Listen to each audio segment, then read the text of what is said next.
Good afternoon. It's Friday the 15th of March 2024, just after 1 o'clock. Welcome to UK Column News. I'm your host, Mike Robinson. Joining me today by video link, we have Ben Rubin and Debi Evans. Welcome to the programme, both. Now we're going to start with extremism. And of course, everybody will know by now that Michael Gove stood up in Parliament yesterday to launch a new definition of extremism for the UK government. Let's have a listen to a few seconds of what he said. Thank you very much, Mr. Speaker. And with your permission, I'd like to make a statement about the next steps that we are taking in the government's strategy to counter extremism and to build greater national resilience and social cohesion. The United Kingdom is a success story, a multinational, multi-ethnic, multi-faith democracy, stronger because of our diversity. But our democracy and our values of inclusivity and tolerance are under challenge from extremist groups which are radicalising our young people and driving greater polarisation within and between communities to further their own ends. As our new definition makes clear, extremism can lead to the radicalisation of individuals, deny people their full rights and opportunities, suppress freedom of expression, incite hatred, weaken social cohesion, and ultimately, it can lead to acts of terrorism. Today, my department is publishing an updated, more precise and rigorous definition of extremism, alongside a set of cross-government engagement principles for use when engaging with external groups. There is also detailed guidance on what the definition does and does not capture. And we're also setting up a new counter-extremism centre of excellence in my department as a world-leading authority on best practice, data and research. So the important thing to notice here is this is for the use of government and so on. We'll come on to that a little bit more in a second. But first of all, I want to play a couple of seconds of what George Galloway had to say in response. It's quite clear that there's a shared endeavour going on between the two front benches, but as questions have continued, it's quite clear there's unease on both sides of the House on the back benches, and for very good reasons. It is obviously true that this is part of a culture war wallpaper that's being created for the general election soon to come. It's not good enough to say that it doesn't seek to ban or jail anyone. You try getting a bank account once you've been branded by Michael Gove as an extremist. So as I say, this has no legal standing as such, but I think that final point from Galloway is extremely important. And we've seen this type of thing in the past with people being denied bank accounts for being involved with certain types of campaign groups and so on. So an extremism tag is not going to be helpful. And it's not what happens legally here that matters. It's what happens in the corporate world, for example, with social media and so on. Now, the Gove very, very keen to, and he keeps saying it, this is nothing to do with restricting freedom of speech. Well, we'll have a look and see in a second about that and so on. So anyway, before we get to that, let's have a look at the actual definition. So here's what they have to say in the document. The threat from extremism has been steadily growing for many years. While the government and its partners have worked hard to combat this threat, the pervasiveness of extremist ideologies in the aftermath of the terrorist attacks in Israel on 7th of October 2023 highlighted the need for further action. So they say that extremism is the promotion or advancement of an ideology based on violence, hatred, or intolerance that aims to. Now, before we look at the aims, of course, there's quite a bit of difference between violence, hatred, and intolerance. Maybe we can talk about that a little bit later and an extra. But anyway, that aims to, 1, negate or destroy the fundamental rights and freedoms of others, or 2, undermines, overturns, or replaces the UK system of liberal democracy and democratic rights. That's an interesting one. Or 3, intentionally creates a permissive environment for others to achieve the results in 1 or 2. So they go on then to look at the aims that may be involved here. So aim 1 that they define is negate or destroy fundamental rights and freedoms. And they say behaviour against this, they define this as behaviour against a group or members of it that seeks to negate or destroy their rights to live equally under the law and free of fear, threat, violence and discrimination, including, for example, using, threatening, inciting, justifying, glorifying, or excusing violence towards a group in order to dissuade them from using their legally defined rights and freedoms. Aim 2, they define as undermine, overturn, or replace liberal democracy. And they say that this is all about attempts to undermine, overturn, or replace the UK system of liberal parliamentary democracy and democratic rights, including advocating that the UK's parliamentary democracy and democratic values and rights are not compatible with their ideology, and seeking to challenge, overthrow, or change our political system outside of lawful means. And the first point I would make here is that, of course, this might be viewed as looking at things like Islamism or similar types of ideologies. But of course, I would make the point that the parliamentary democracy that we have at the moment is not compatible with our constitutional arrangements. And so does this apply to people that are campaigning for a return to the tenets of the British Constitution? Well, let's see what else they say here. Let's move on to the next one. So aim 2 also includes using, threatening, inciting, justifying, glorifying, or excusing violence towards citizens. Fair enough, in order to dissuade them from participating freely in the democratic process. But of course, we've got to see this in the context of the narratives that have been built over the last few days and weeks about threats to members of Parliament. And therefore, we are not allowed to, we want to prevent people from protesting outside of constituency offices, for example. Then they go on to say, subverting the way public or state institutions exercise their powers in order to further ideological goals, for example, through entryism, or by misusing powers to encourage or encouraging others to do so. Now, entryism is where somebody from a campaign group surreptitiously decides to get themselves into, for example, the Conservative Party. We've got almost no sitting Conservative MPs that are prepared to stand at the coming general election. So, of course, there's plenty of opportunity for entryism here, where people would go in to the Tory party and attempt to get a place to stand in an election as a Tory, when in fact what they are doing is getting that Tory seat in order to pursue some other ideological aim.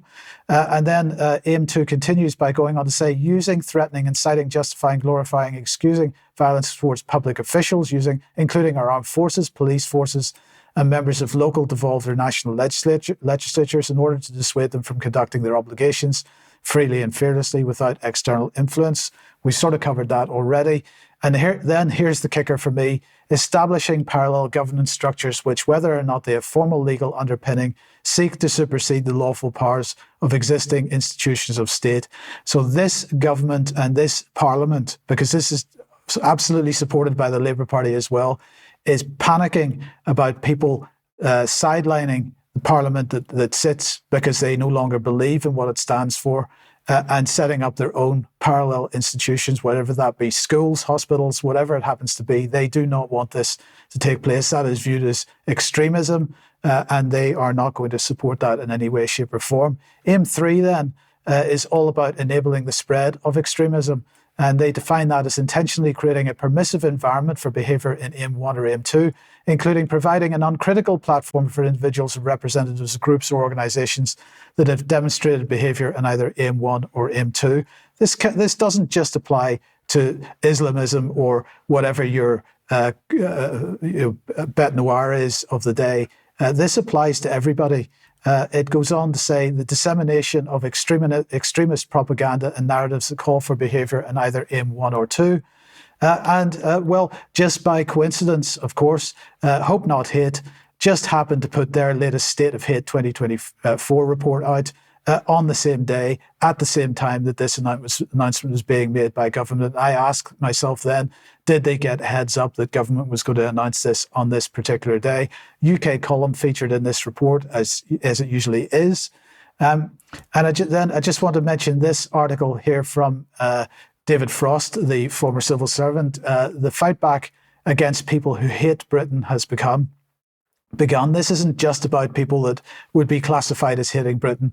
This is about people who actually hate, if hate is a word that you want to use, what our parliamentary democracy has become, and want to do something about it. So let's put that back on screen for a second and look at what he had to say. He says, none of this has legal force. It's guidance for government, nor is it about freedoms for speech. I think that's wrong, but anyway, it doesn't ban any organisation. It doesn't stop anyone saying anything. It just means that on the basis of what an organisation says or does, the government can decide not to interact with it, appoint its representatives to quangos, or give it taxpayers' money. I can't see what's wrong with that. Indeed, I approve of it. Well, actually, I believe it is all about freedom of speech. And again, just by coincidence, Ofcom publishes this at the same time. Encountering violent online content starts at primary school. And of course, this is all about extremism in schools. So lots of things going on at the same time. But Ben, I'm very interested in your thoughts on this, because it seems to me government is using the smokescreen of extremism from the usual groups to cover something which is actually much more broadly based. Hey everyone, I'm Ben. I'm an extremist, according to Michael Gove. I think they're panicking. I think that building parallel systems is the route out of this craziness, and I've been doing a lot of work around this, over the past few weeks. So to see that pop up yesterday was kind of remarkable, actually. And yeah, it's not about protecting anybody. It's certainly not about protecting children. It's about maintaining the status quo. That's all it is. And suppressing fundamental rights and free speech and all of the things that we rely on for a well-functioning civilization. I mean, what do you? I didn't agree with Galloway about his point about this just being something with respect to the election, because, as I've said, this is something which is supported by both parties. There's nothing to differentiate between them here, so it's not going to become an election issue. But his point about bank accounts, and the fact is that once you get on one of these lists, it starts impacting your life. This is a tricky area. It's a very tricky area, yeah, absolutely. I mean, we saw the high-profile case last year with Nigel Farage being debanked by, I believe it was Coots, wasn't it? Yes. Maybe we're going to start seeing this play out more broadly across the population. Maybe we'll have problems in the coming months. Who knows what's going to happen? But I think that, my definitive view on this is that it's one of those classic things, right? Like the more that they try to lock this down, the more draconian they become. The more fervent and the pushback will be. Yes, indeed. And I'll just say to anybody that's skeptical, anybody that uses terminology like "what can we do," we just do what we're doing because it's having an effect. This is clear. The Parliament getting extremely concerned about what's going on in the country at the moment, and this is not the right response, in my opinion. But anyway, Debi, let's move on then to health issues. Welcome to the programme. Yes, good afternoon, everyone. Thank you. Well, we've been reporting for a very long time on abuse and neglect of people in hospital and in care homes.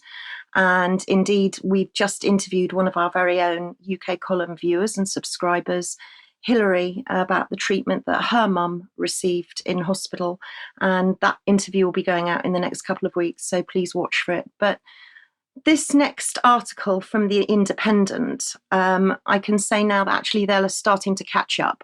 So they're saying that elderly people are being treated like animals, left begging for care. So this segment is for you, to the chief nurse, Dame Ruth May, because this should never, ever be happening. Let me introduce you to Thomas Giles, who was treated like an animal. He's 96, from Mersey and West Lancashire. He was found semi-naked, distressed, delirious, choking on his own vomit because he was so heavily sedated. Next, we have 99-year-old Catherine Hoddell, who says that she was better off at the vet. Queen's Hospital, Burton, Derbyshire, had a fractured spine. She was sent home with paracetamol, but when she was readmitted, her family found her the next day looking woeful with a dead woman in a bed next to her. Next, we've got 86-year-old Joan Stevens, treated like meat, a former nurse at Stoke Mandeville Hospital. She had a fall. She was left in soaking pads. She was fed, but when she was fed, she had the food shoveled into her mouth so quickly she nearly choked on it. She went into hospital mobile and came out immobile. Next, we've got 94-year-old Rob Gladding, who was left in soaked sheets. He comes from Poole, and he had an overflowing catheter bag.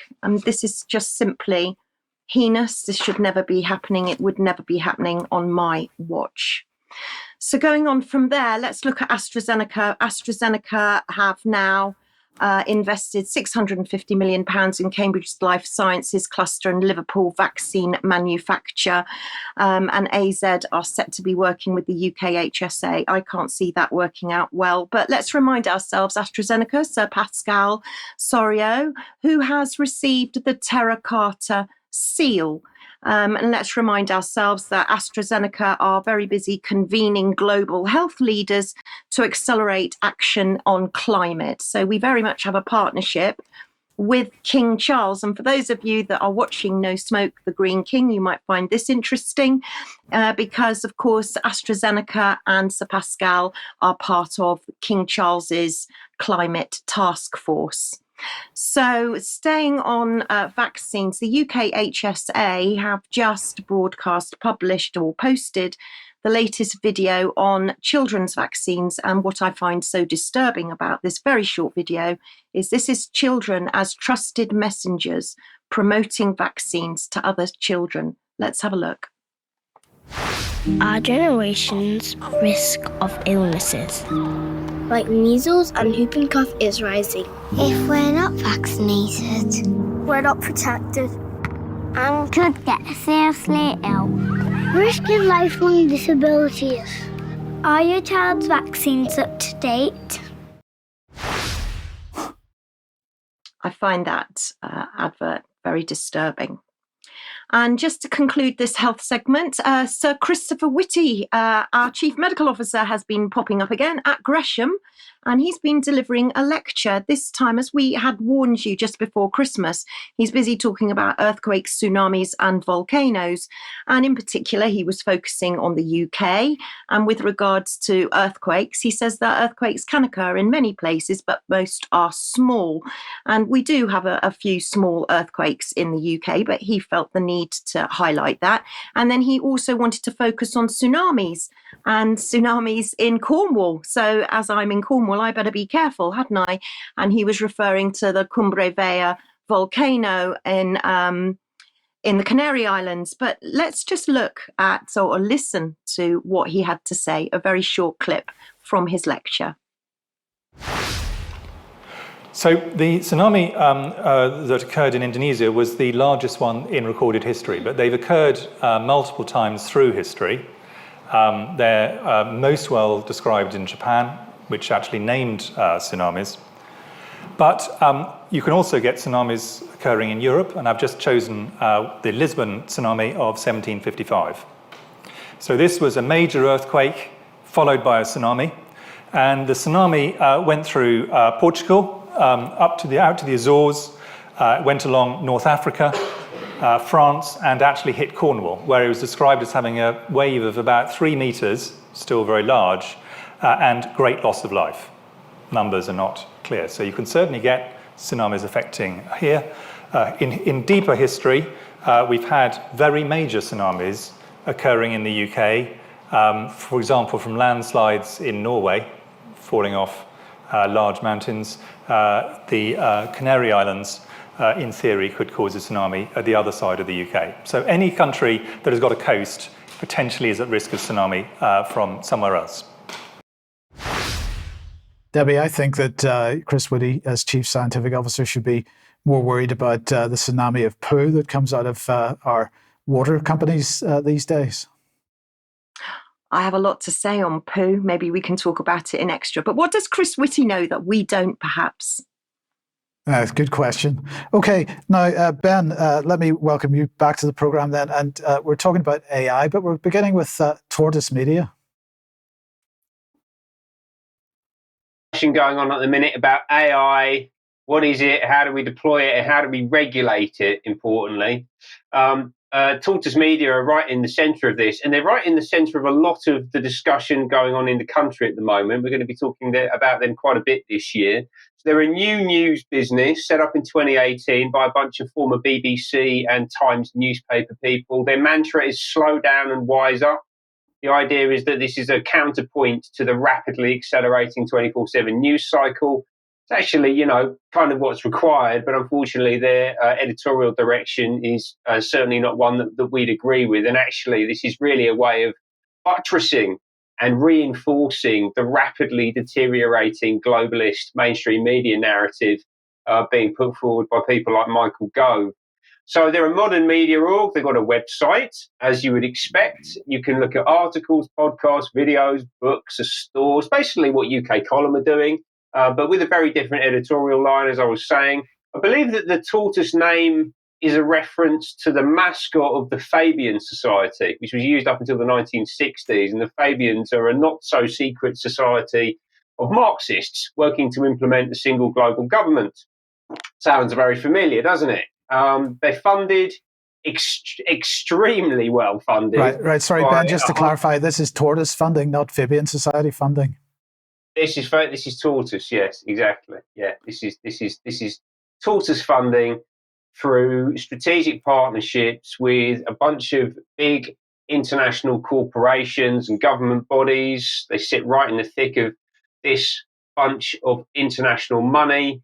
As I said, they were founded by a load of ex-BBC people, including this guy, James Harding, who we can see on stage here on the left-hand side. He's the editor-in-chief, and he's here hosting the Tortoise Responsible AI Forum at Waddesdon House near Aylesbury last week. This is a big showpiece conference, one of a series that they host under the responsible theme. So it's responsible AI, responsible investment, a whole bunch of other themes. We actually spoke about responsible investment one towards the end of last year. And regular viewers will remember James Harding from Gold's House in Davos. And here he is stood in front of Satan, as we've spoken about extensively on the show over the past couple of months. Now, on stage alongside him, they had a real stellar cast at this event last week. So the first person of note was Meredith Whittaker, the president of Signal, the non-profit messaging app, which I've actually heard is backed by the FBI. Now, talking to Channel 4 News last year about the UK's online safety bill, she said what is specified is a regime that would give Ofcom the power to demand that everyone in the UK download spyware that checks their messages before they're sent against a database of what is permissible to say and what is not permissible. And I don't believe that the Act was changed substantially between that comment, that analysis, and being enacted. And she would have been able to explore that in detail at the Tortoise event, because the Ofcom chief, Dame Melanie Dawes, was also there speaking on one of the panels. So Melanie Dawes, obviously the UK's censor-in-chief, looking to dial up her powers, which she's been recently given. She was joined at the event by Nina Jankowicz, the former executive director of the Disinformation Governance Board at the Department of Homeland Security. That's her on the right-hand side, also known as the Ministry of Truth. And she spent a princely 3 months violating her fellow citizens' First Amendment rights before being bounced out of the role because she is a complete and utter lunatic, aren't you, Nina? Pondering is really quite ferocious. It's when a huckster takes some lies and makes them sound precocious by saying them in Congress or a mainstream outlet. So disinformation's origins are slightly less atrocious.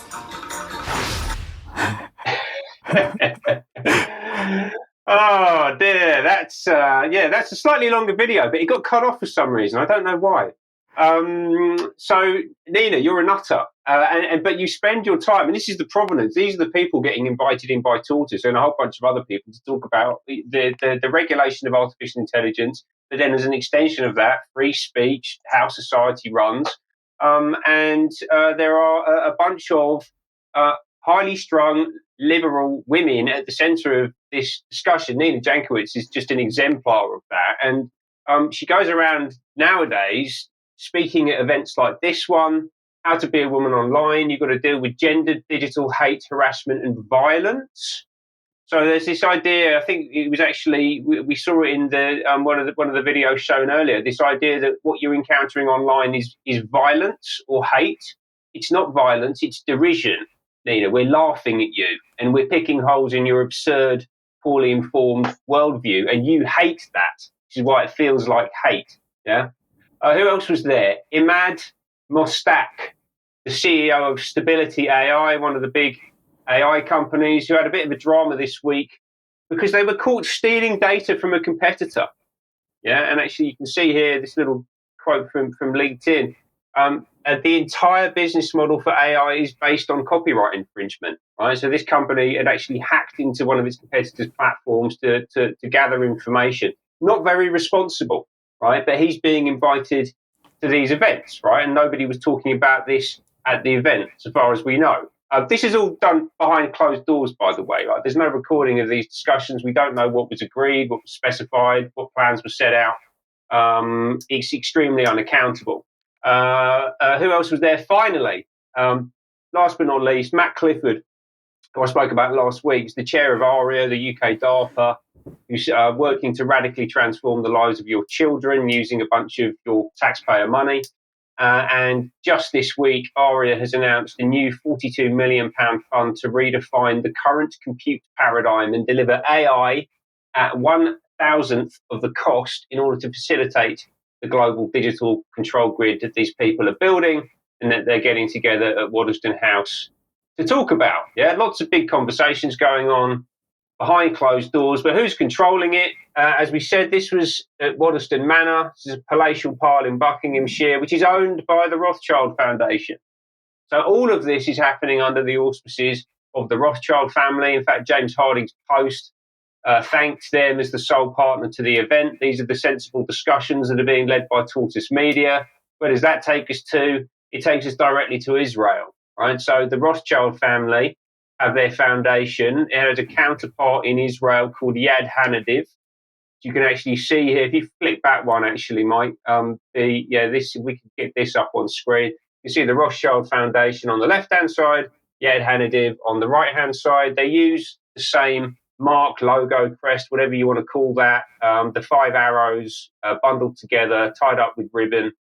That is the Rothschild Foundation. And Yad Hanadiv paid for the design and the build of the Israeli Supreme Court. You can see here from the Israeli Supreme Court website, Lord Rothschild, recently deceased, second from the right, in this portrait by Paul Benny, the British artist, and also included in here have a bunch of Israeli leaders, Shimon Peres, Yitzhak Rabin, Isaiah Berlin, and others. And here we can see the final completed Israeli Supreme Court in the foreground, including what appears to be a Masonic temple on the left-hand side, right? Like the pyramid with the eye. There's an enormous amount of symbolism inside this building, as well as the Knesset in the background, which is the Israeli parliament, which was also funded and built by Yad Hanadiv, meaning that these buildings, the state they represent and the powers behind them appear to be directing and controlling Tortoise Media and all of these discussions around responsible AI investment, politics, democracy, whatever it might be, that are going on in the UK right now. Just to correct one thing there, Ben, you said FBI funding Signal. It was the CIA were funding Signal. So Signal was set up originally with CIA seed money in order to create a private messaging network that could be used by CIA assets in foreign countries for regime change operations and things like this. But the CIA has actually removed its funding at this point, and so Signal is perhaps got a slightly shaky financial future. But anyway, we can talk more about that in extra as well. Now, to talk about AI regulation, let's look at what the EU announced yesterday, which was the adoption of its new, what they describe as landmark law called the Artificial Intelligence Act.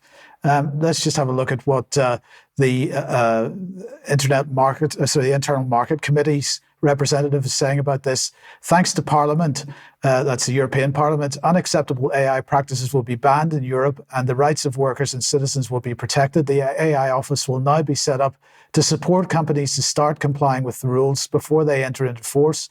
We ensured that human beings and European values are at the very center of AI's development. So if you want to know a bit more about this, they have another article here on their website, which is entitled EU AI Act, First Regulation on Artificial Intelligence. They talk about unacceptable risk. And they talk about one unacceptable risk, which is absolutely banned under this act, is cognitive behavioral manipulation of people or specific vulnerable groups. And they give an example, for example, voice-activated toys that encourage dangerous behavior in children.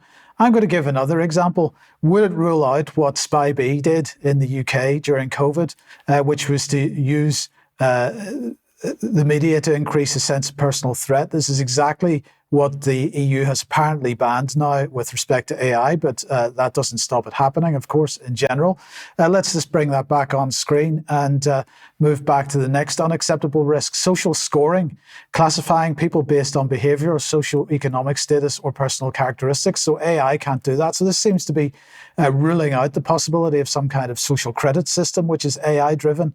But I would just bring Michael Gove on screen at this point, because, of course, social scoring might be perhaps whether you're identified as being an extremist or not.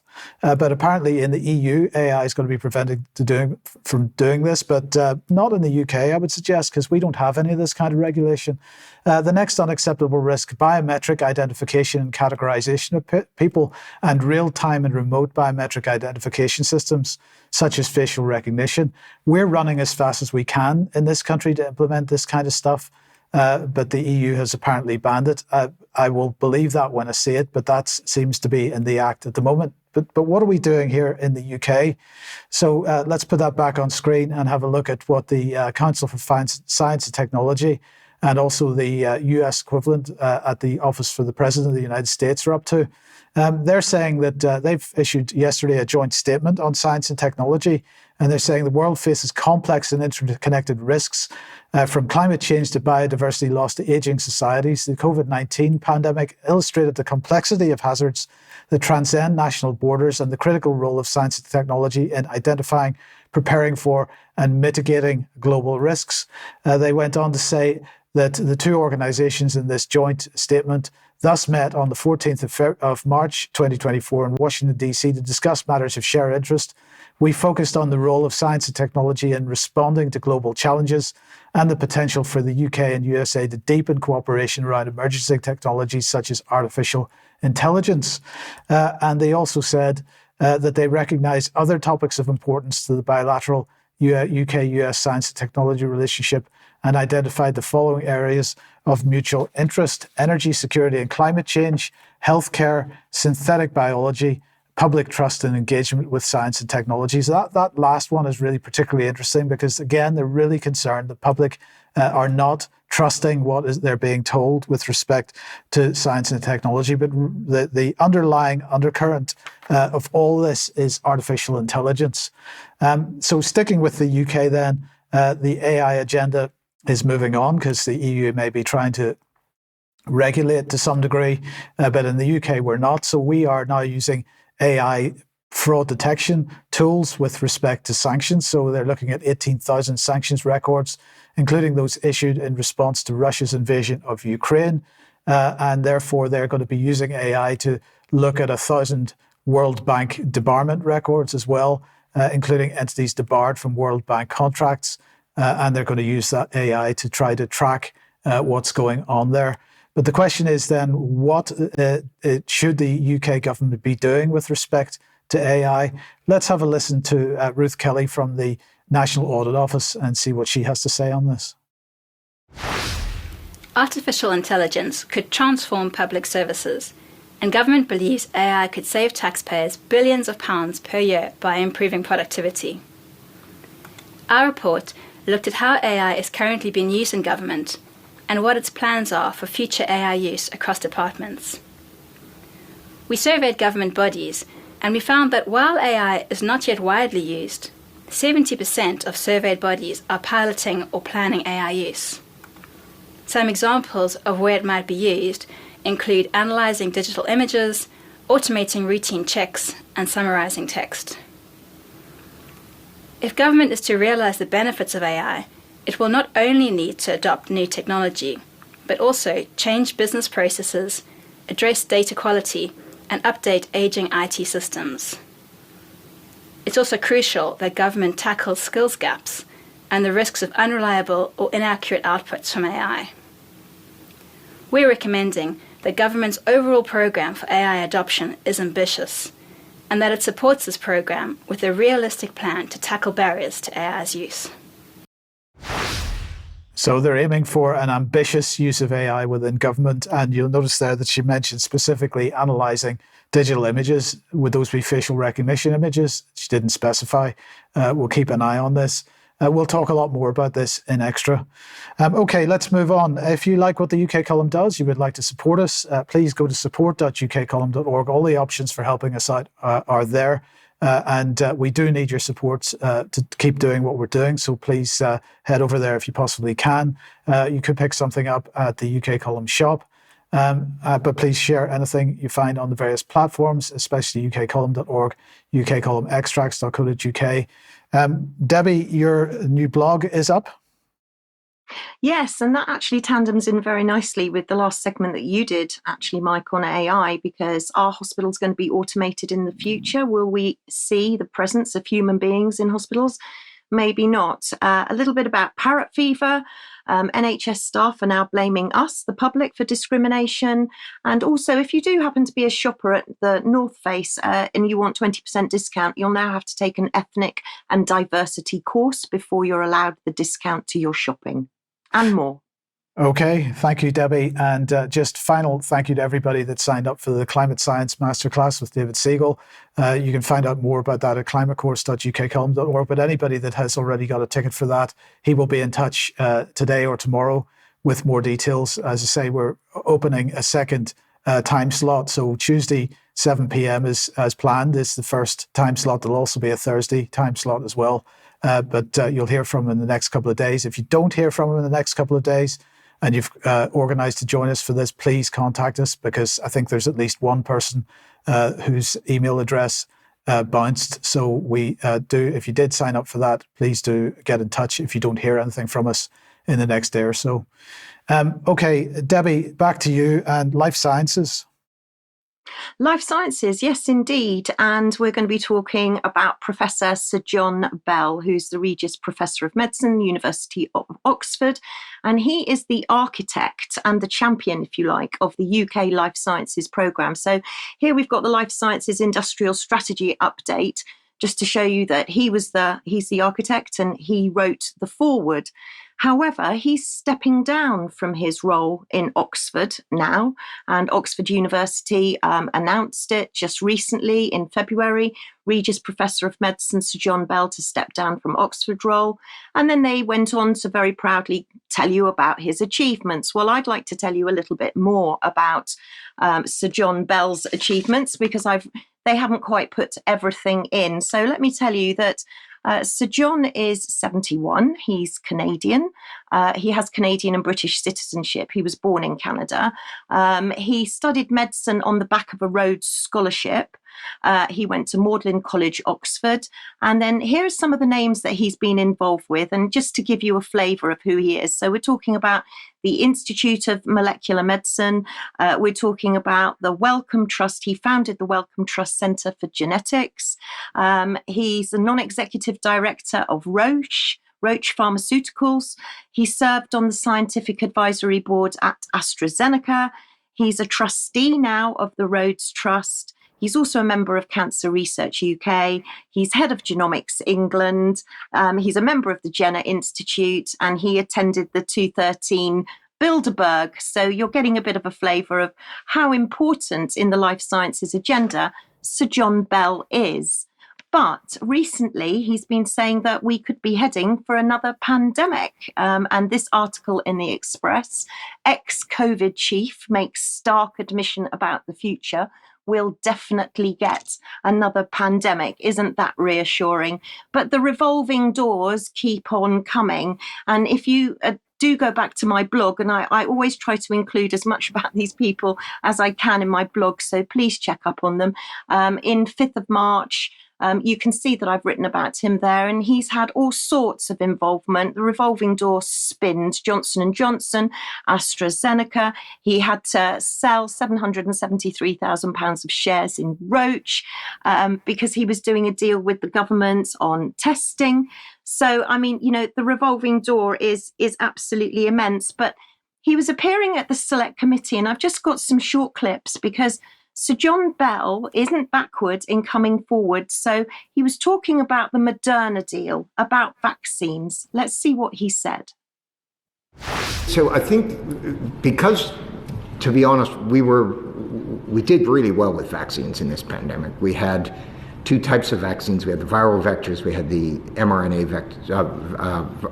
vaccines, and they worked remarkably well at taking the edge off the severe end of the disease. And you'll remember, because I think we probably talked about it, certainly Greg and I had talked about it, and that is, it was always our intention to stop people dying face down in intensive care units, which was horrible. And I think we did that. And by the spring of 2021, we'd fixed that problem with the vaccines, which was great.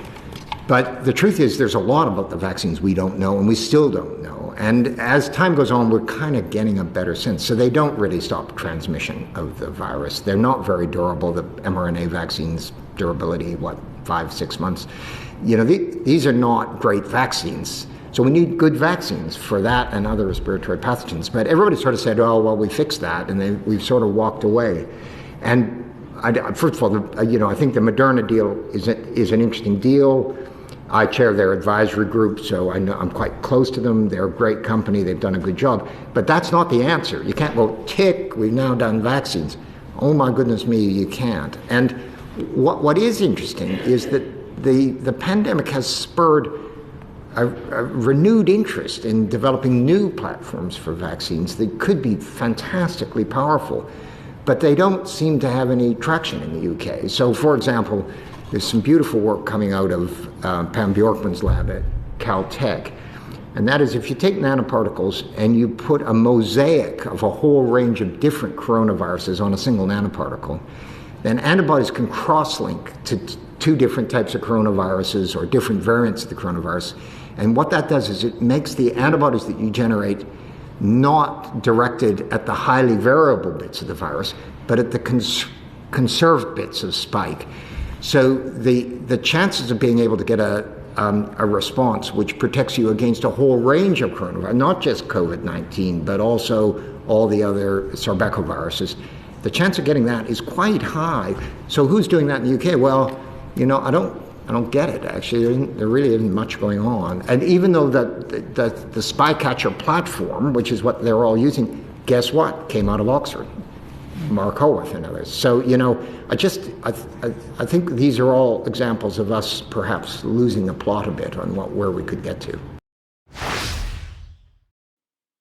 Quite a lot to unpack in that. Perhaps we'll talk about that in more in extra. But he was also, as you've just seen, warning of a new pandemic. So let's see what he said about that. I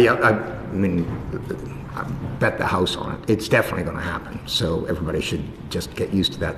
The real question is, what is the likelihood of that happening in the short term? It will definitely happen in the medium or long term, for sure. And as you know, there are many things pushing humans together with a wide range of different species.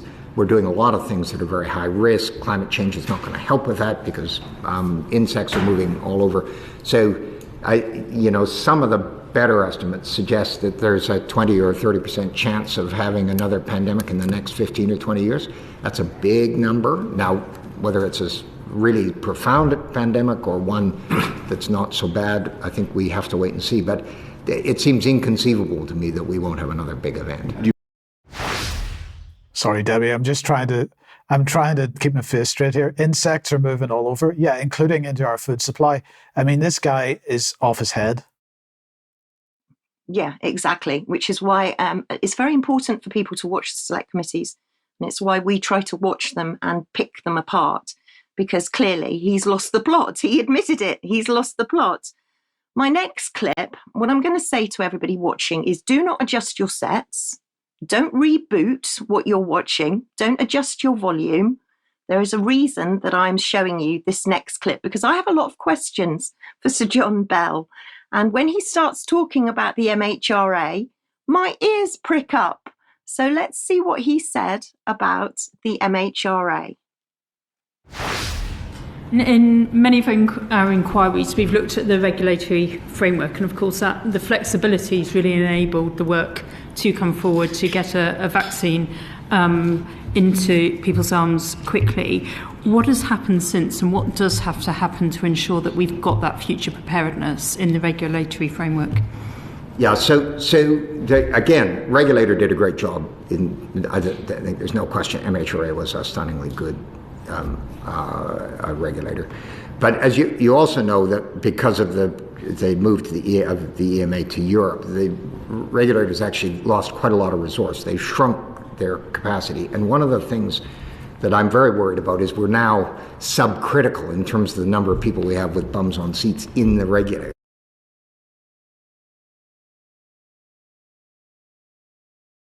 Where you discover stuff, you develop it, you translate it, you regulate it, and you put it into people. If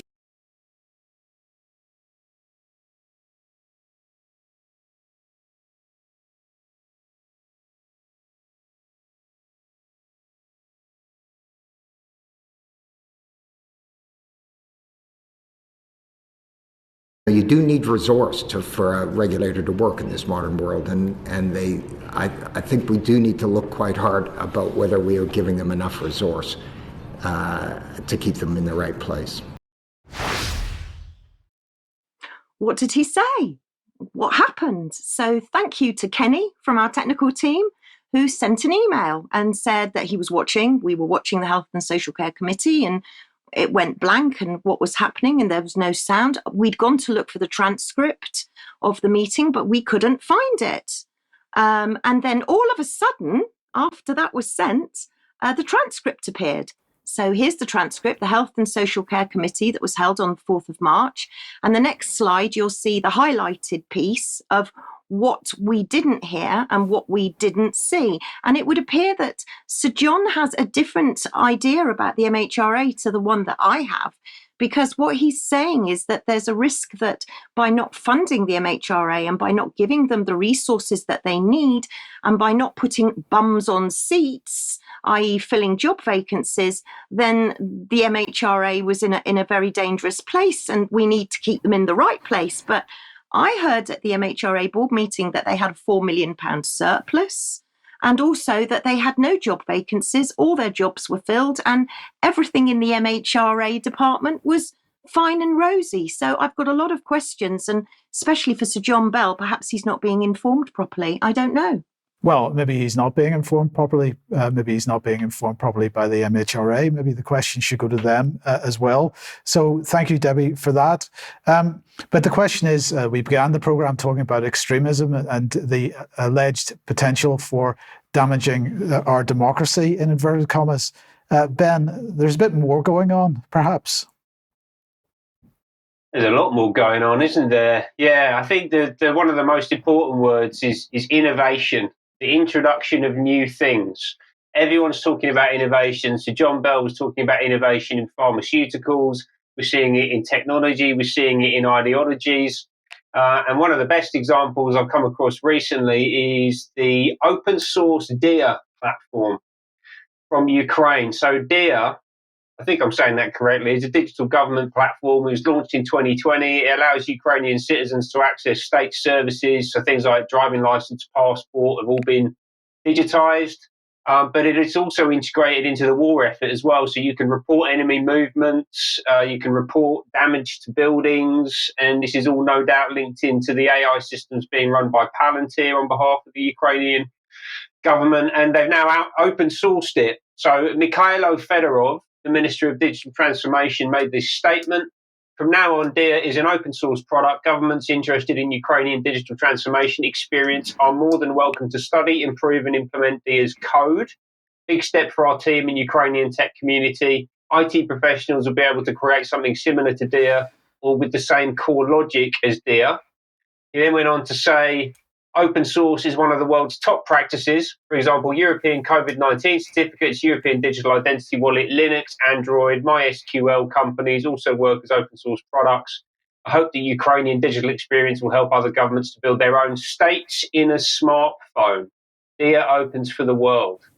Right, so they've basically taken this code base that they developed, and he's right, open source is a good way of approaching things. A lot of the leaders in technology take this approach, but the question is, where is this code coming from and what is it supposed to do? So this is the Ukrainian government in a smartphone, right? And they've made this available to all international governments. If you plan to digitise your government, you're in the process of implementing your vision of digital transformation, and you are in search of a great GovTech solution, then this might be the one, right? So they are offering this as a service to governments and to IT professionals. They give them a library of assets, the core code base to use and adapt and to change.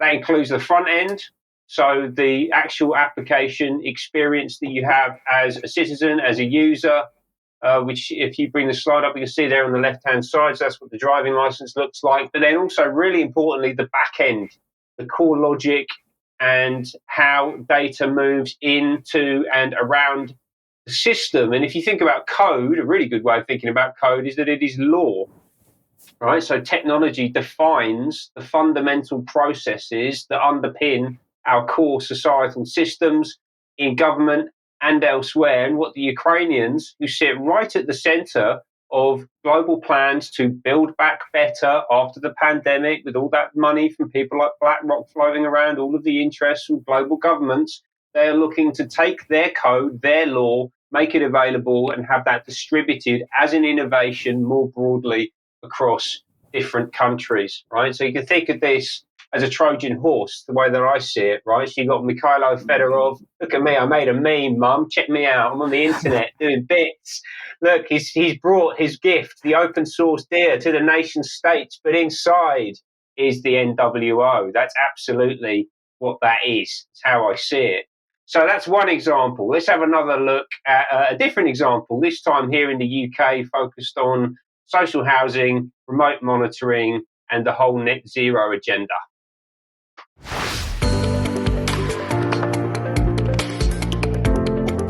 We're really delighted to have been selected to be on the Diatomic project. It's given us an opportunity to move into a slightly new direction and develop our product for social housing in Birmingham. We're both from Birmingham, and it's a Birmingham-based company, so we're really excited about doing that. The Osmium system allows managers and engineers in a wide variety of companies to remotely monitor and control their equipment without having to be physically present. I approached my co-founder Ulf in 2018. We'd taken on a fleet of wind turbines which needed a remote monitoring system, and we created the monitoring and control system that we needed and called it Osmium. We decided to take that out into wider industrial settings, monitoring and controlling automated equipment. One of the main benefits of having the capability to monitor energy in real time is cost, because as we all know, energy prices went sky high, so everyone has become more conscious about their energy use. Birmingham City Council has identified some flats and some houses in East Birmingham where residents have kindly agreed to let us come in and evaluate the effectiveness of retrofit measures that the council are taking. And we will be monitoring the usage before, during and after the retrofit to see how effective it's been. The user interface that we have designed has two parts. One is showing the live data, and the other part is showing historic data in forms of charts or tables, and you can choose, do you want to see what happened today or last week or last month, last year. You can see if you have used energy in the wrong way at the wrong time. So when we deploy Osmium for energy monitoring, it's usually in the context of a consumer unit like this. We simply insert for each circuit a pulse meter, a contactor, and the Osmium device, which communicates with the internet, so that engineers and managers can keep track of energy use and control circuit by circuit when that circuit's on. There's a remote monitoring device, and we talked last week about the Connected Places Catapult and the global digital control grid for cities. Well, here you can see it playing out in real time. This is being built currently in the West Midlands under the auspices of the West Midlands Combined Authority, whose Mayor Andy Street we spoke about on the show last week. You've also got Birmingham City Council in there, the Connected Places Catapult that I talked about last week. It's all about social housing, connecting it up to a digital monitoring system. And you can see how that would play directly into, for example, the NHS Virtual Ward Initiative that we spoke about again last week, right? So this is the control infrastructure for this system that they're building. And it's being pushed out through these innovation accelerators. They're all around the country. There's a big push towards this. Plexel, the UK Innovation Lab based at the Olympic Park, have been talking about this week. They're actually very excited because Plexel CEO Andrew Ruffin, we can flick on, there's a little statement here. He's going to be on stage next Wednesday on the 20th at the Connected Places Catapult Connected Places Summit. So he's going to be talking about the importance of innovation clusters, and he'd know quite a lot about that, given that he runs a innovation lab for the UK government. He's a really interesting character, actually, Ruffin. And I'm talking about innovation, and we've talked about DIA and digitised state and these new digital monitoring systems that are being rolled out.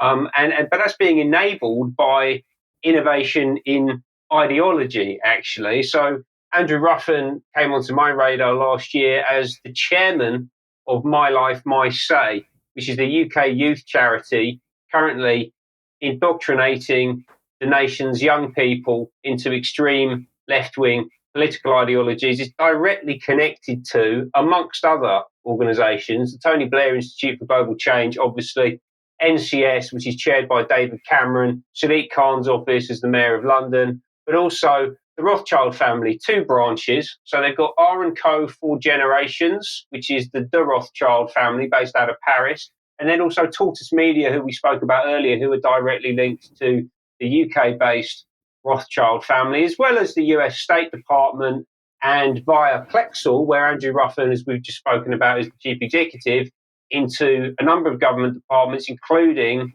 the Secret Intelligence Service, MI6. So these are the people, these are the organisations, these are the vested interests coordinating and pushing this whole agenda forward. I just want to reference how I think they're going to do this.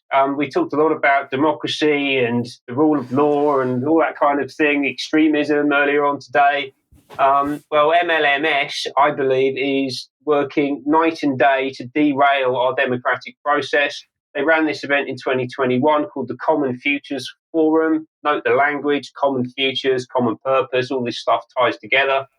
They've been working with people such as Shola, Dr. Shola. I'm not going to pretend that I can pronounce her surname. You may be well aware of her. She's a Nigerian, British media mouthpiece, in my view, a racist hate preacher, ultimately. I mean, she's an absolute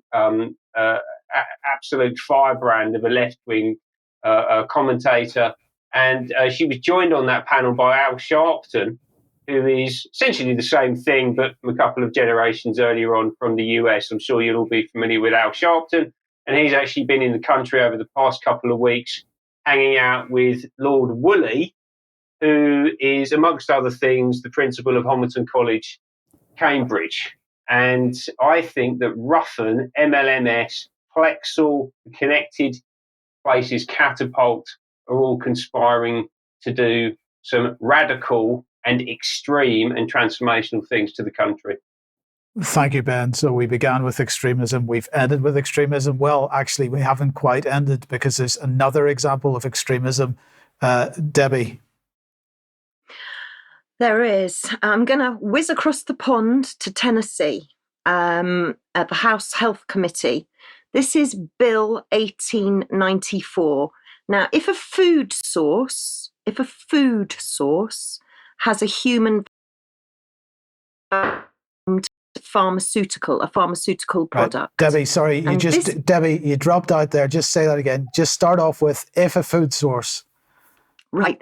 If a food source has a human vaccine in it, it should be deemed a pharmaceutical product because of the dangers of underdosage and overdosage. Now, I know that sounds crazy. We're talking about human vaccines in food. However, Bill 1894, which was being put forward by Scott Sepicki in Tennessee, was proposing exactly that, to classify any food that contains a vaccine as a drug. Does that sound completely ridiculous? Possibly, but let's listen. The basic premise of the bill is if a food source has a human vaccine in it, we would deem that a pharmaceutical in Tennessee to make sure that we don't overdose or underdose that food source and then compromise the efficacy of the drug. Well, thank you. Thank you, Mr. Chair. Thank you. Chairman Clemens, you recognize. Thank you, Mr. Chairman. Can you give me an example of a food that's a vaccine? You recognize? Yes, sir. University of California, Riverside has already perfected the ability to put human vaccines into our lettuce right now. Also, tomatoes has the ability to do that also for UC Berkeley. And then Big Tobacco, R.J. Reynolds and stuff has perfected the ability to put a human vaccine into tobacco products. Chairman Clements? And is that even legal to do in the state of Tennessee, to sell those with a vaccine in them? You recognize? Well, I'm not arguing that point. What I'm saying is there is no law deeming those that when you go into a grocery store, you should know as a consumer, this head of lettuce is a head of lettuce. The head of lettuce right next to it could contain a vaccine in it. All we're saying is if it does have the vaccine in it, make sure it's listed as a pharmaceutical so people can get the proper dosage. You recognize? Thank you. Well, my question is right now, can you walk into a grocery store and there be a head of lettuce for sale that has a vaccine in it? I don't think that's allowed under state law presently. And if it is, and you have to list it as a pharmaceutical, are we going to then have Walgreens pharmacists with a refrigerated section? I mean, how's this going to play out? You recognize? Thank you. This is more of a consumer protection bill right here, is to make sure that if you're going in to buy tomatoes and there's a polio vaccine in there, that you are aware of what you're buying has a polio vaccine. The problem you have is if it's not treated as a pharmaceutical, being the size and difference between you and me, how many tomatoes do I have to eat to get the proper dosage versus how many tomatoes that you have to eat? And if you eat too many, do you get a overdose?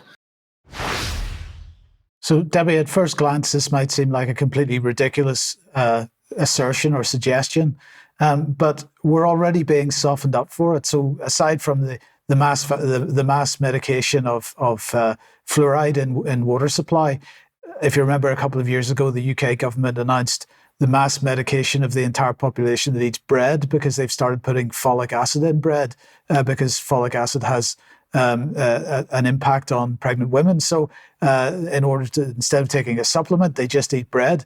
This is something that we've already accepted as a population, folic acid in bread. And so it's not a massive step to see that they were already preparing us for this type of thing coming down the road. Yeah, and that's the terrifying thing, I think, really, in that it's normalizing this, that, you know, fluoride, for example, keep tuned, because next week we're doing a brilliant interview exactly about fluoride, and we're medicalizing the water. It's a medication. Nobody's consenting to any of this in bread. You don't know how much is in bread or how much is in water. So keep tuned for this. But sadly, yeah, it's a reality. Yes. Okay. Well, look, we've got to end it there for today. So I'm going to say thank you very much to Debi and Ben for joining me today. Thank you all for joining live. If you haven't seen it live, do join us next week for more live UK column news. But we hope everybody has a great weekend. Stay tuned if you're UK column members for some extra. We'll see you then. Bye-bye.